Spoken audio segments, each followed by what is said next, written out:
Hi, welcome back to Post TV, live from NAB 2013. I'm Randy Altman, editor of Post Magazine, and I am here with Cashier's Mark Ostland, and I'm also here with University of Texas Suzanne Kraft, and we're going to talk a little bit about Cashier and their product offerings. And they provide LTO storage, and then we're gonna talk to Suzanne about how she uses their product and about their post capabilities at the school. So, Mark, I know you have 3 new products here at the show, and they incorporate LTO 6. Can you just quickly talk about the benefits of LTO and why it's helpful to our readership? Yes, sure. Because now that we have moved away from videotape and film, which used to actually go in the vault as the archive material, and we've moved to digital workflows, we no longer have a source master or something that can live in the vault for a long time, safe and secure. The media has to be erased and put back in the camera, essentially. So now what everyone has realized is that LTO is probably the most secure, the most economical, and the most long-term storage for digital workflows in the media and entertainment space. And what Cashier does is we make it easy for media professionals to get their content onto this IT technology, which is LTO.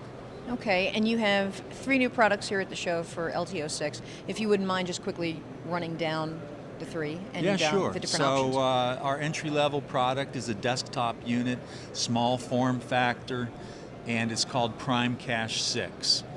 It's very portable as well, or can service the needs of an entire work group. Next in line we have the Pro Cache 6. It's our most popular product. It's either desktop or rack mountable. It's also expandable with automated libraries. And on the high end, we're seeing a lot of productions that have very high data rates in excess of 5 to 10 terabytes a day. And that's where our high-end Power Cache product comes in. And it can actually feed 6 LTO6 drives simultaneously. And it does that at very high data rates. Most people don't realize that LTO, even though it's tape, it's faster than hard drives. So it's 160 megabytes per second per drive. So it takes a very high performance device to manage that. Okay. Well, Suzanne, so talk a little bit about the department that you work in and how you use their product and other products and just about the program itself. Thank you. Well, our program, we have about 500 students, undergrad and graduate students, and they're all shooting on red. We have an RE Alexa in our department, and we have a student that actually owns a red one. A student. I know, it's crazy. But long story short, the data that they record, the original data, is priceless. It's no longer tape. You can't shelve it. You can't do anything with it.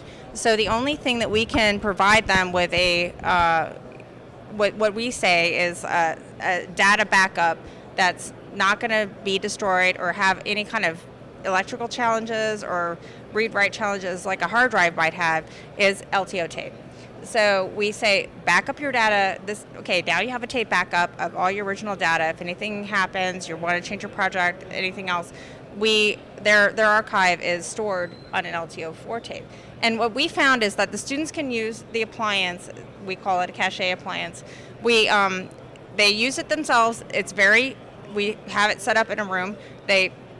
All of our storage is on a Metasan, the Tiger Technologies Metasan storage device, and we have a large.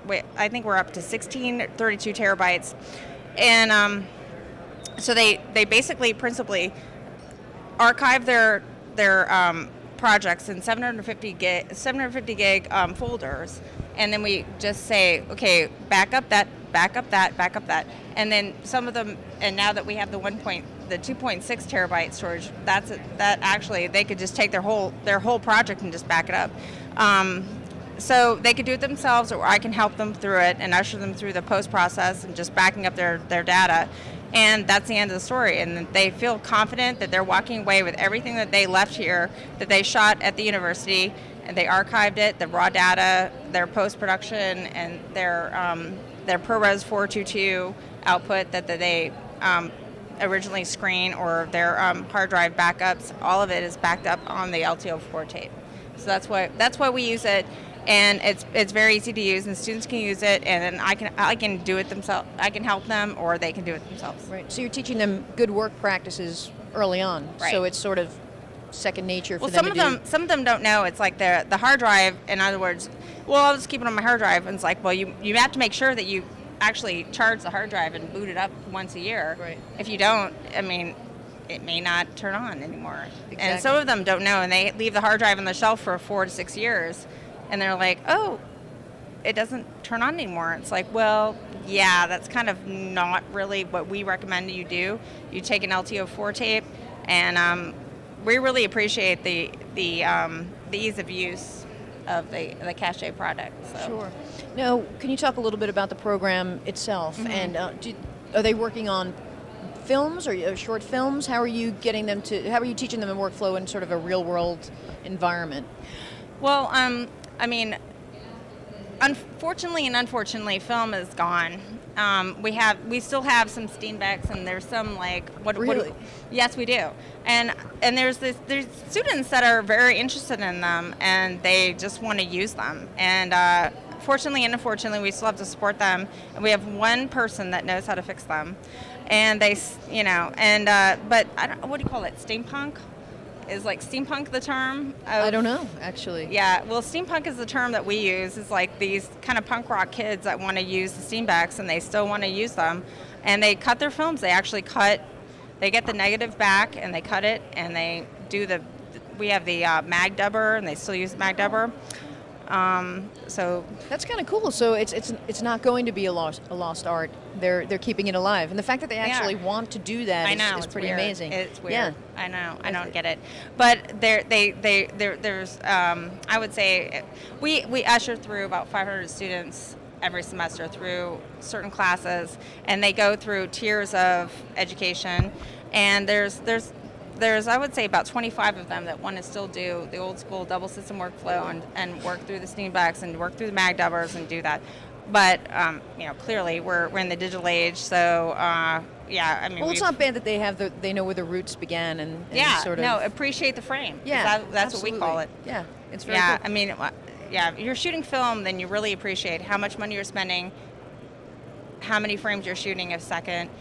Every image you look at counts, and then at the end of the day, it's like digital. A lot of kids are like, let it roll, let it roll, let it roll, let it roll, Yeah, and then you're just at the end of the day, you have like your percentage of shooting is way over what you intended, but they will do that. But they do that in real world Yeah, productions as for well. sure, So well, Suzanne, thank you so much for coming and joining us and Of talking with course, us today. yes. And Mark from Cache, thank you so much. I'm Randy Altman, Post Magazine. Thank you, and we'll be right back with Paul Babb from Maxon. So stay tuned. Don't leave.